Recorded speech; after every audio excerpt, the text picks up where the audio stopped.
The South African Human Rights Commission has been called by the European Court of Human Rights to intervene in the court battle between Caster Semenya and the Court of Arbitration for Sport. This follows Semenya's appeal early this year to the Human Rights Court after her first two court actions for developments. Human Rights Commissioner Andre Gaum joins us now. A very good afternoon to you, Mr. Gaum, and thank you for your time. If you could clarify for us the role that the European Court of Human Rights has played in the facilitation or the involvement now that the South African Human Rights Commission is going to be having in the Caster Semenya case. Yes, the matter of Caster Semenya served before the Court of Arbitration in Sport in Monaco for the first time.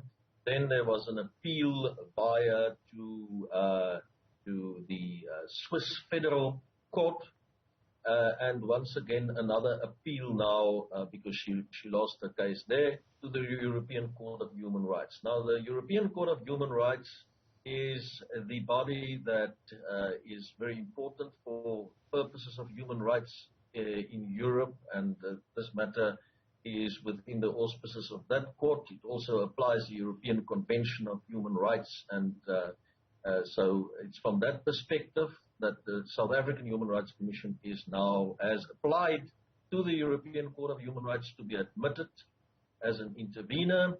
And the court, that application has been successful. We had to indicate to the court what unique contribution we can make, and we have successfully done so. So this is the very first time that the Commission is involved in human rights litigation and in an international forum, and also the first known occasion that the European Court of Human Rights has granted leave to intervene to an African human rights institution.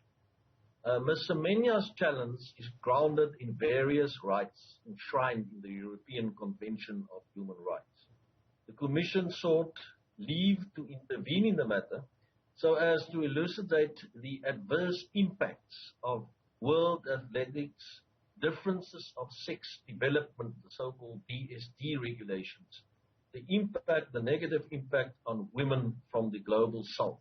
In particular, the Commission wishes to make submissions to the European Court of Human Rights which demonstrate the discriminatory effect of the regulations on the intersecting grounds of race and gender, and which further show how the impugned regulations breach Article 14 of the European Convention of Human Rights, that is the prohibition of discrimination, in conjunction with Article 8, the right to respect for private and family life, and or Article 3, the prohibition of torture, all of these provisions of the European Court of Human Rights. And we've been granted to make submissions by 12 October 2021, which we will indeed do. So then, Mr. Gaum, you've just outlined what your unique contribution to this particular case will be by focusing on women and their sex development in the global south. Why is this important? Is there a particular genetic predisposition that involves women from the global south, or is there a pre-existing prejudice against women from that region? Why your focus on this particularly? Now, the compounded effect on women from the global south of these regulations, we believe, is very problematic and discriminatory nature. As I also indicated, the intersection between the various rights at play here makes it that on various levels, women from the global south, in particular black women, are negatively affected by these regulations. So it is also obviously problematic that only certain events are impacted by the regulations and others not. For example, weightlifting is not impacted. You have the awkward situation which actually point to the irrationality of the regulations of a Namibian athlete that then decided to participate in the 200 meters for women and actually received a medal in that, a silver medal in that competition. There's also the the fact of people like Michael Phelps that have certain physical advantages over other athletes, but the regulations are not impacting or targeting them at all. So there's a lot of inconsistencies that point to irrationality, as well as ask a lot of questions about justifiability of these regulations. I might also just point out that the British Journal of Sports Medicine published a correction of the 2017 study recently on the impact of testosterone on performance, and it admitted that the study could have been misleading. So clearly, this was one of the major struts that was relied upon initially by World Athletics, although they even dropped that point at some point in the Court of Arbitration for Sport. But so if it is the case that is an unreliable study, then obviously, it would be very difficult to justify these regulations. So then, Mr. Gaum, what impact then does this study have on this existing case between Caster Semenya and the Court for Sports? Because their entire ruling was based very much upon that very report. Yeah, in the end, it seems that if you look at the so-called ratio decidendi, the main reasons for the decisions of the Court of Arbitration in Sport, they did not really base their finding any more on this report.